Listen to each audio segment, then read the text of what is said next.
এই মুহূর্তে ইউটিউব অথবা ফেসবুক প্ল্যাটফর্ম থেকে পৃথিবীর যে প্রান্ত থেকে আমাদের এই ভিডিও আপনারা দেখতেছেন, সকলের উদ্দেশ্যে হারুন ব্লগ বিডির পক্ষ থেকে আসসালামু আলাইকুম। বন্ধুরা, এই মুহূর্তে মানিকগঞ্জ জেলা শহরের উপর দিয়ে প্রচণ্ড পরিমাণ বৃষ্টি হচ্ছে। তো বৃষ্টিতে কী অবস্থা হয় সেটা দেখার জন্য আমি ছাদ বাগানে আসলাম। মূলত আমি যেখানে দাঁড়িয়ে সেখানে বৃষ্টি পড়তেছে না, দেখেন উপরে ছাদ আছে। তো ছোটোবেলায় আসলে যখন গ্রামে বেড়াইতে যাইতাম তখন এরকম বৃষ্টি দেখতাম, আর অনেক দিন পরে এরকম প্রচুর বৃষ্টি নামলো, তাই এটা দেখার জন্য ছাদে চলে আসলাম এবং আপনাদেরকে দেখানোর জন্য আসলাম। তো দেখুন, এবং প্রাকৃতিক যে বৃষ্টির যে সুন্দর একটা সাউন্ড, এটা উপভোগ করুন।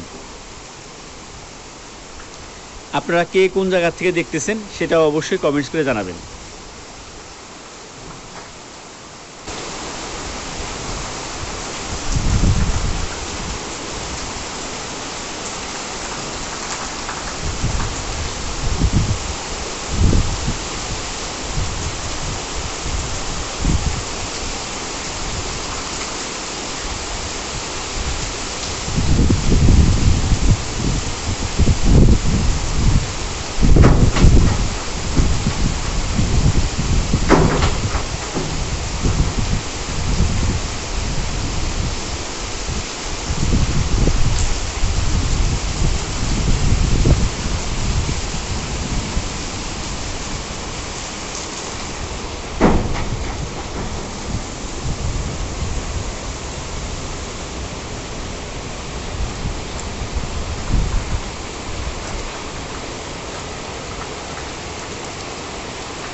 তো আমরা এইটাই চাই যে আল্লাহ, আপনি আমাদেরকে রহমতের বৃষ্টি দান করুন।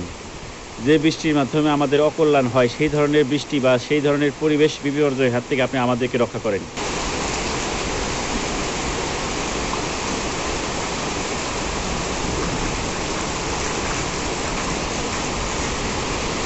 এই সামনে বেশ কিছু গাছ দেখতে পাচ্ছেন বন্ধুরা, এগুলো হচ্ছে কাঠ গাছ, যার নাম হচ্ছে মেহগনি। পরিবেশের ভারসাম্য রক্ষায় এই মেহগনি গাছেরও কিন্তু ভূমিকা অপরিসীম। একটা বৈজ্ঞানিক গবেষণায় জানা যায় যে একটা পূর্ণবয়স্ক গাছ, বিশেষ করে এই ধরনের গাছ থেকে 4 জন মানুষের অক্সিজেনের যোগান দিতে সক্ষম। তো আল্লাহ পাক কত বড় নিয়ামত আমাদেরকে দান করছে। তো আসুন, আমরা যদি কাঠ গাছ লাগাই তাহলে এই মেহগনি গাছ বা নিম গাছ, এই ধরনের গাছ রোপণ করি।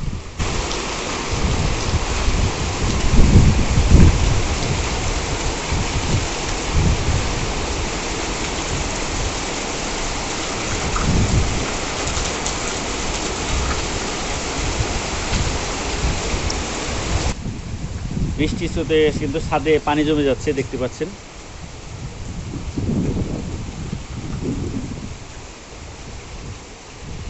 কারণ এই কর্নার দিয়ে যে পানিটা বের হয়, এটা খুব সম্ভবত পানি পাস করে সারতে পারতেছে না।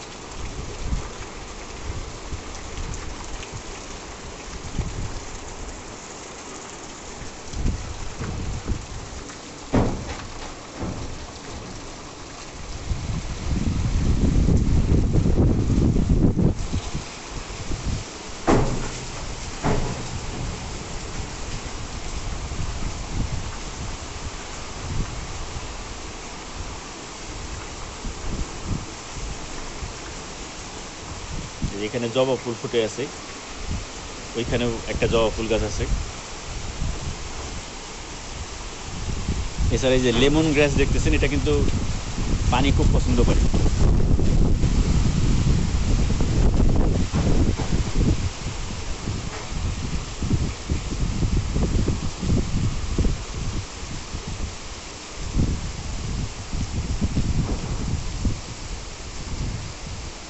সকল বন্ধুরা ভালো থাকবেন। পরবর্তীতে নতুন কোনো ভিডিও নিয়ে আপনাদের সামনে আবার হাজির হব। সেই পর্যন্ত আল্লাহ হাফেজ।